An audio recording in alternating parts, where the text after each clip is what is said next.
And it's come to our attention that the BOS would like the employees of the transfer station to consider adapting the Clink system here. And by that, we mean a building.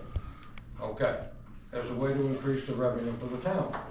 But we do feel there's some merit to the idea, but the implementation of the Clink system at the transfer station does not seem the best route to go. And there's several reasons that I'll explain here. We believe an alternative solution would be more beneficial to anyone wanting to take part. And our suggestion follows. We suggest that the BOS ask for volunteers from the town to establish a Clink committee, or for lack of a better name. By involving the community in this, we can accomplish empowering our citizens to have a say in something that could potentially increase sorely needed revenue for our town, and to help heal the clear division that exists. The volunteer-led Clink committee could look into the idea of research best locations. Oh, I can't get it. Bear with me, folks. There is in fact a desire among our townspeople to participate. They could work it out, the nuts and bolts of the program, create a plan to implement the plan, program and offer suggestions on who will run it, duties of these folks, and other necessary implementations. The BOS would be advised of the plan, and if the townspeople really want to implement the program, it can move forward. Our suggestion is that there is enough interest in the taxpayers, and if the BOS agrees, we feel a gravel pad laid down next to the existing container behind the Brownfield Rec Center, a building to be constructed by volunteers or willing to do so, and if no volunteers are available, the Clink committee could recommend the purchase of a container to be set up on that pad. This way, those interested to use it would have access to it 7 days a week instead of 3 days at the transfer. We suggest placing this behind and building container at the rec centers because if it is placed at the transfer station, it would be in the way of winter snow plowing, the transfer station, as well as the amount of traffic. As you all know, that gate is narrow. Putting that where we plow snow could put people's vehicles from getting hit. We already have traffic problems. Our thoughts are ask for volunteers, put a committee together. Let the committee come up with a way to ask the townspeople, do they want to participate in the Clink?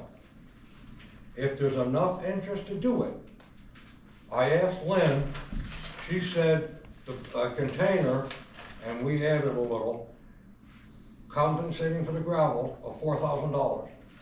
If the townspeople don't have enough interest in it, I don't see where it's gonna move forward.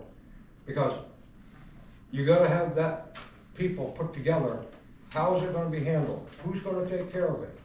Who's gonna transport it? Who actually is gonna get the funds? Are the funds coming to the town, or are they going somewhere else? It's a great idea, but it needs to be looked into to move forward in the right way.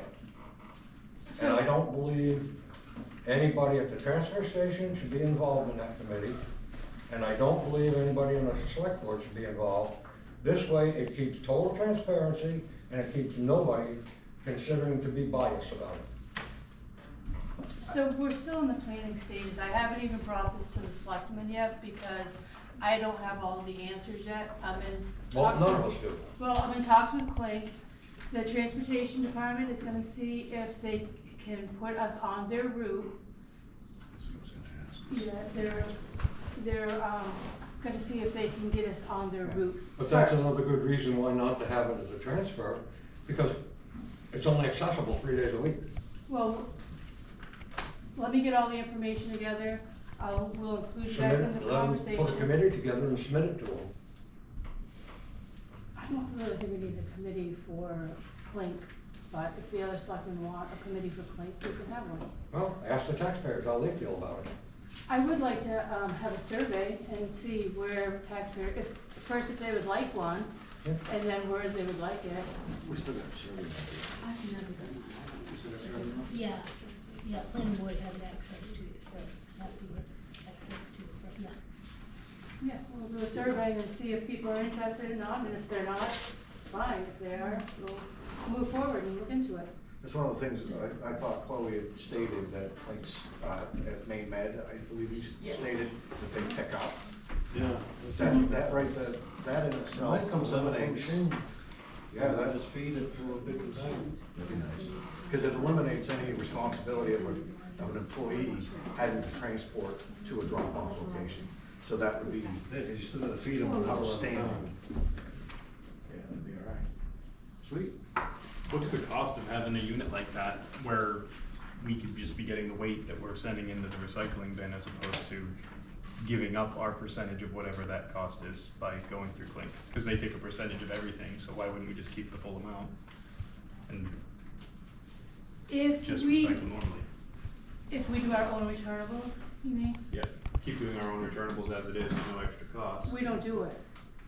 We It don't gets do it. recycled into the system Yeah, so. by weight. Yes. The reason I was looking into it was because I was looking into what other towns do. In Newfields and a couple other towns, they don't do Clink, but they do the recyclables.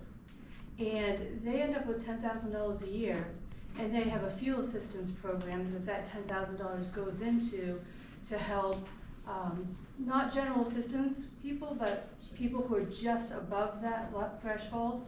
And so that's why I've been looking into doing all this, but as now we don't, I'm sure we would get much more with the 5 cents than we do just putting it in with everything else. Well, with the Clink, it would be taking that fee, so if you just did a recycling program and put $4,000 towards that, you could then recycle every 5 cents that we get is our money, and then put it towards, The only reason I would prefer to do it that way, but then somebody's gotta sort through the cans. This way, they're all just in a bag, you throw the bag in there, they take the bag out. I was trying to save on, labor. labor. But, I mean, I'm open to what anybody wants to It's do. like GoFundMe, they take a percentage of Yeah. the person that needs the money's money. Yeah, no, I agree. I was just trying to make it as Yeah. easy as possible for people, but certainly if people wanna do it that way, I'm all for it. It's just whether the transfer station guys wanna go that way. Chloe had her hand up. Just to circle off of that comment, I believe the EPR law leaves can recycling out due to the main bottle, bill, but we would have to go through the DEP's ready to leave recyclable list of things that count towards redemption, reimbursement. Okay. So that might just be cardboard and plastic. Yes, ma'am. So, we use Clink at the library, as was mentioned, and it's a pretty simple system where you set up an account, and you get barcoded labels that go on the bags, and then the bags are dropped off. They have to be dropped off now in Bridgeton, which is kind of a pain in the neck. But actually, it reads every bag that you put in that bin, so they know which account that money is going toward. But it's not all recyclables, it's just refundables, and that's the tricky part, because if people start throwing in all cans, you know, that becomes a problem. It's just once you can get a refund on. And you don't get a whole lot of money, but what the heck, it's a little bit of money. But the problem is just getting it to Bridgeton is an inconvenience for a lot of people. So, you know, if there was some place where they could pick all of that up and ship it wherever it has to go, it's not a hard thing to do. That's not half the problem. Yeah, it would be Yeah. great if the library could put theirs in with the towns and then nobody has to go to Bridgeton. Yes. So if somebody's interested in getting in touch with Clink, what Clink does over in Bridgeton, they have a structure over there. And as Terry said, there's 3 or 4 doors, and then there's an infrared reader down below, and that unlocks the door, and then you throw the bags in. And I think one of the things that might be appealing to the Clink organization is if we open it up to like Hiram, Freiburg, that sort of thing, and then they might be willing to put something here so that it'd be easy for us from Brownfield just to go to the community center and throw our bag in there. And then again, if they have the reader on there, they'll know it's from Brownfield, they'll know it's from Hiram, they'll know it's from whatever group, public library or whatever.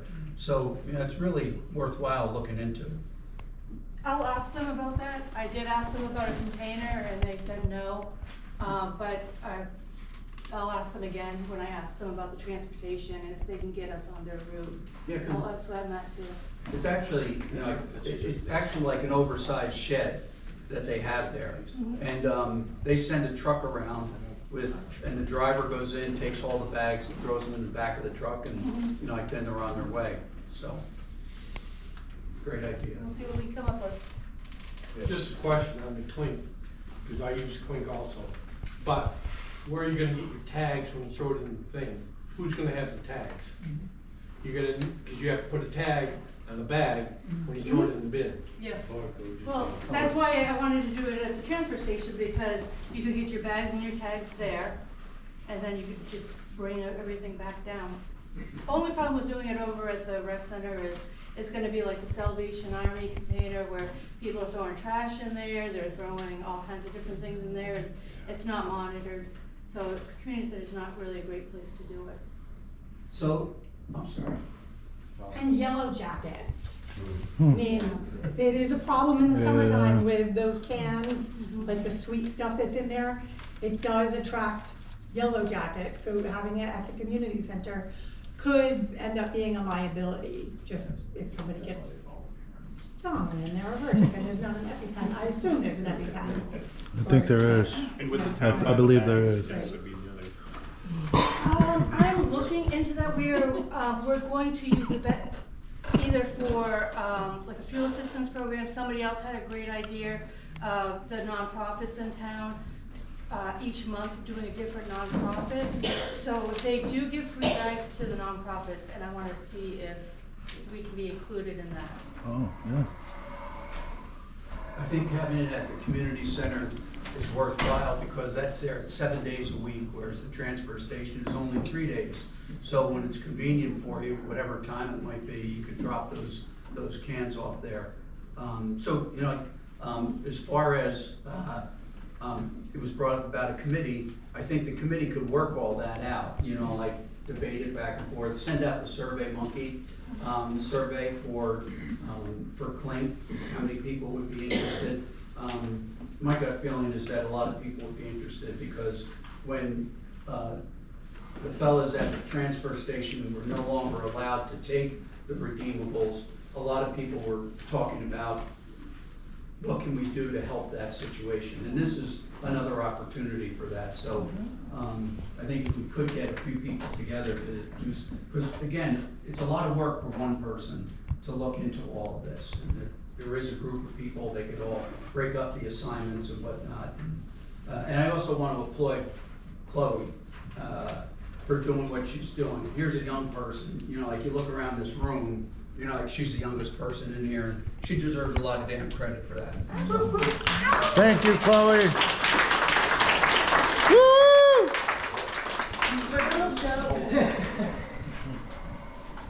Gaining ground.